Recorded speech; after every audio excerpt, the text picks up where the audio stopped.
The latest set of jobless figures covering November are mixed at best. Employment grew faster than expected. The impact of Superstorm Sandy less than many feared. The headline unemployment rate is down to 7.7%, a four-year low. But that's because so many Americans gave up the hunt for work. The unemployment rate dropped because people dropped out of the labor force. They stopped looking for work, not because unemployed people got jobs. We want to be seeing unemployed people get jobs, not getting discouraged and dropping out. Job gains are running at an average of 151,000 per month this year.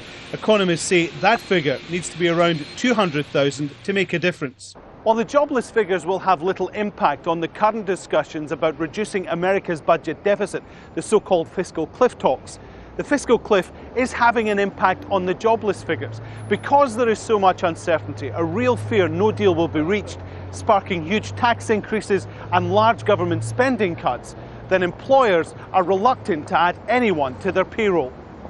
President Obama is insistent any deal must mean tax rises for those earning more than $250,000 a year. The Republicans don't want to lift tax rates. Morning, everyone. The top Republican in Congress says the president has an obligation to offer a deal everyone can agree. Washington's got a spending problem, not a revenue problem.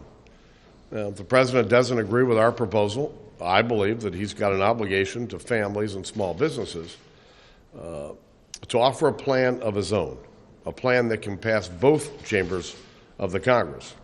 Vice President Joe Biden has been lunching with Americans who he says would lose out if there was no deal. Act like adults and reach an agreement here on the fiscal cliff. The upside is much higher even than the downside is if we don't. If there's no deal, experts say the US economy could be thrown back into recession, and the inroads made on the unemployment figures over the last 4 years could be quickly wiped out. Alan Fisher, Al Jazeera, Washington.